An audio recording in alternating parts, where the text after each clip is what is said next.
Omar, de ese nuevo decreto que ha firmado el presidente Gustavo Petro sobre las autoridades ambientales indígenas.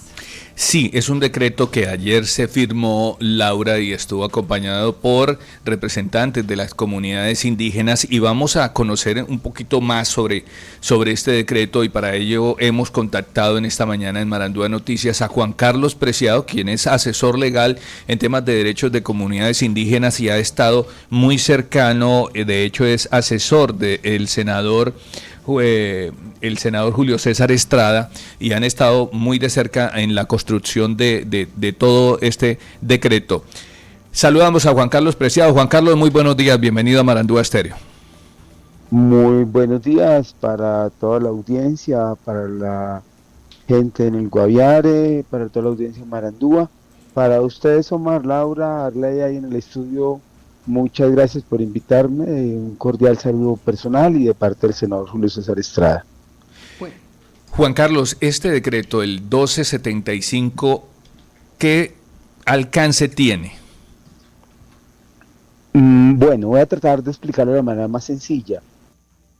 La Constitución Colombia tiene un contenido ambiental muy importante y, y ese contenido ambiental se orienta también desde el reconocimiento de la diversidad cultural que está representada en buena medida por los pueblos indígenas en Colombia, como un asunto, esa diversidad cultural implica unos sistemas de conocimiento de los pueblos indígenas y eso también implica un, una, un valor fundamental para hablar digamos, de la consistencia, de la estabilidad ambiental del país.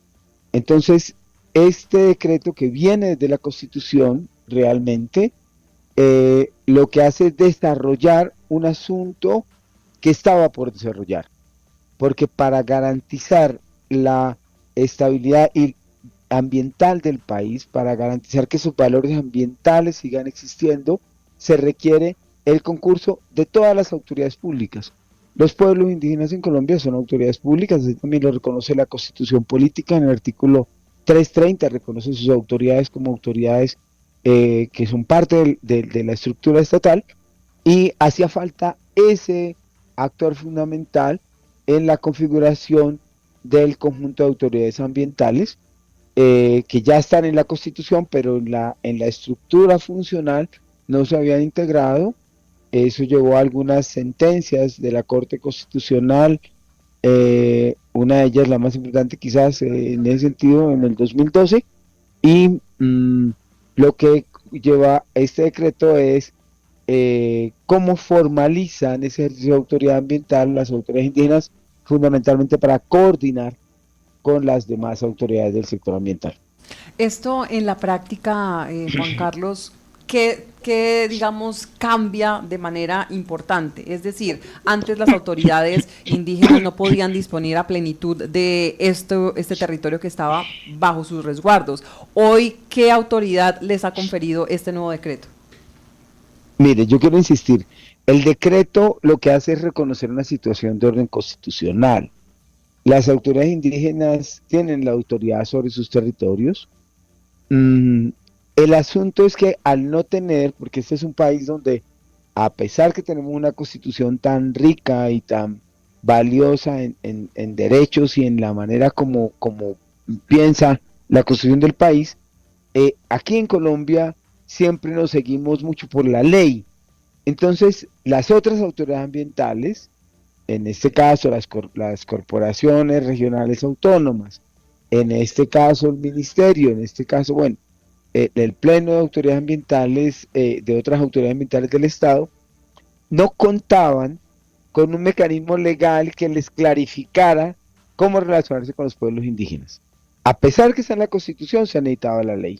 Entonces, lo que hace este decreto es crear precisamente, desarrollar ese instrumento que fundamentalmente precisa las competencias en términos también de coordinación con el resto de las autoridades ambientales.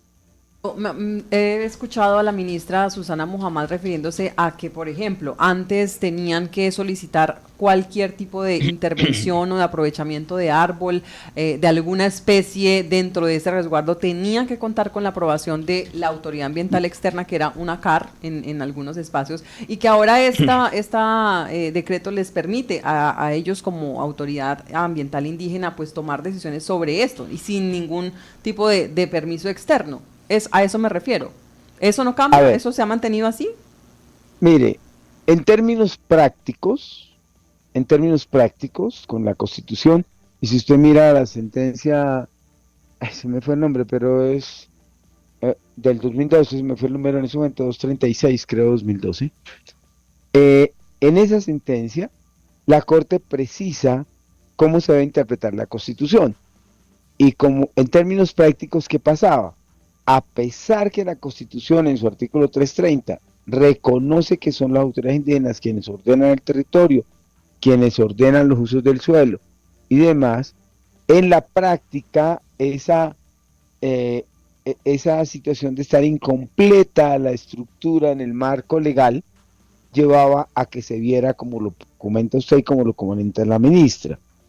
Ahora, el asunto no es que los indígenas vayan a empezar a explotar de manera, eh, pues como alguien podría pensar, de manera, desaforada sus territorios. Nunca lo han hecho, la verdad, nunca lo han hecho. Y esa situación no se debe a las CAR, se debe a los sistemas de conocimiento indígena.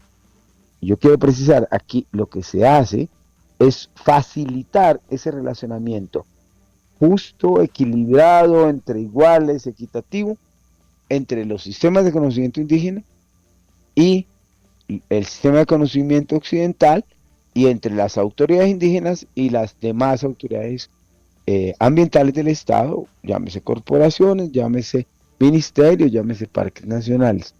Entonces, lo que este decreto realmente contribuye es a formalizar un ejercicio de autoridad que ya hacían los pueblos indígenas a través de sus propios sistemas de gobierno, pero que por no estar formalizado causaba sobre todo muchos problemas de conflicto de competencias y demás, y algunas dificultades a la hora de coordinar. Este trabajo ya se venía haciendo tiempo atrás y llega en un momento en donde ya estamos a próximas de iniciarse ya lo que es la COP16. Está muy relacionado el tema.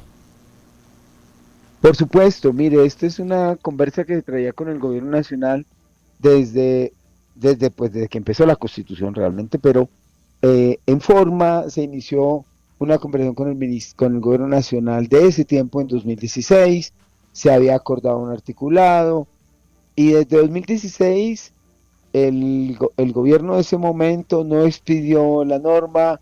En el siguiente gobierno, en el periodo 2018-2022, tampoco la quisieron expedir, y al llegar el actual gobierno, la señora ministra Susana Muhammad se sentó con los pueblos indígenas, planteó algunas dudas que tenía sobre el texto existente y se acordó una ruta de trabajo conjunto, que creo que es un asunto muy importante en este decreto, y ese fue un trabajo conjunto entre un equipo delegado por el Movimiento Indígena Nacional, por las organizaciones nacionales indígenas y el Ministerio de Ambiente, que estuvo construyendo esa propuesta de decreto, ese decreto, hoy ese decreto, cumpliendo pues con todos los requisitos constitucionales y pues con cuidado para armonizar la institucionalidad del Estado colombiano en materia ambiental. Juan Carlos, ¿por qué a palabras del presidente habla de que este decreto podría provocar una gran discusión y también fue enfático en asegurar que es posible que busquen tumbar la norma? ¿Por qué generaría esa gran discusión y por qué buscarían de pronto tumbarlo? Omar, mire, aquí hay un asunto que yo lo mencionaba de manera lateral hace un momento. Los pueblos indígenas, si usted mira un mapa colombiano de los ecosistemas mejor preservados y eso, han preservado esos ecosistemas. Sin embargo, la, la institucionalidad en general occidental y digamos, el pensamiento occidental no se ha dado cuenta de ese asunto. Y a veces cree, de manera errónea, creo yo, considero, que si los indígenas ejercen autoridad van a acabar con lo que hay. Todo lo contrario. Los indígenas le han estado hablando al país, le han estado hablando al, al gobierno, diciéndole queremos ayudar a conservar, queremos ayudar a manejar esto de la mejor manera, queremos ayudar a proteger la vida. Y para eso acordamos en la Constitución unos asuntos, entre otras las entidades territoriales indígenas como un punto importante. En ese asunto, por ejemplo, las entidades territoriales indígenas que el Congreso hace ya lleva 33 años sin legislar y que el gobierno ha ido avanzando con algunos decretos, ahí es donde está el punto donde los pueblos indígenas le han estado hablando al país. Poco escuchados, entonces, en mi parecer, el señor presidente, pues, por supuesto que parte de una realidad concreta, y es que esos sistemas de conocimiento que hasta ahora han sido menospreciados, que son valiosísimos para la vida en el planeta, para la vida en el país, para garantizar eso que se va a discutir en la COP16, es decir, la pervivencia integral de ecosistemas y de la conectividad y la pervivencia de la biodiversidad, pues hay que ponerlo en el escenario de diálogo y por supuesto que va a haber contradictores muy fuertes, que los ha habido. Yo creo que ustedes deben haber escuchado, incluso durante los últimos 10 años, cuántas veces pues algunos dirigentes nacionales políticos o dirigentes económicos, qué sé yo, han hablado sobre los pueblos indígenas, sobre la consulta en contra de los derechos indígenas, y pues allí hay una incomprensión de la realidad y sobre todo una muy mala información de la realidad, porque insisto, si usted toma un mapa de ecosistemas y toma el mapa de los territorios que hoy en día los pueblos indígenas no solo ocupan, sino que gobiernan, va a encontrar las mejores, los mejores territorios conservados y va a encontrar como el mayor potencial ambiental y, y la mayor biodiversidad del país. Juan Carlos, pues vamos a estar muy pendientes de eso, pues si lo dice el presidente que puede generar una gran discusión, pues estamos también a la espera de conocer el decreto como tal, porque aún no conocemos el decreto. ¿Qué curso tiene este decreto ahora después de la firma del presidente, Juan Carlos? Ese decreto pasa al Departamento Administrativo de la Presidencia para su publicación. Nosotros esperamos que esté publicado hoy. Por supuesto que eso toma su tiempo porque pues el presidente lo firma y eso es un ejemplar único que por norma pues tiene que pasar allá para que lo publiquen. Y Omar, Laura,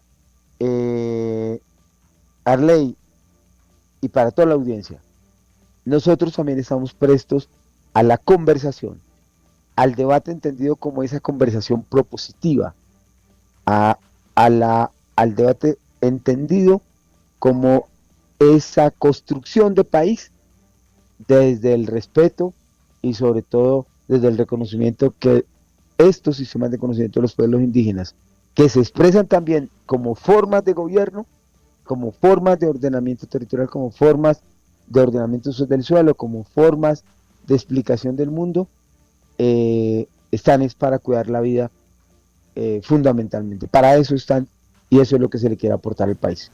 Muy bien, vamos a estar atentos entonces cómo esto se lleva justamente a esa materialización y a seguir justamente conservando y cuidando el medio ambiente que de por sí pues las comunidades indígenas en muchos lugares del país han mostrado que se puede coexistir justamente de manera responsable y aprovechando sosteniblemente el bosque. Gracias Juan Carlos por estar con nosotros aquí en Marandúa. Muchas gracias a ustedes, feliz día y un abrazo para ustedes y su audiencia.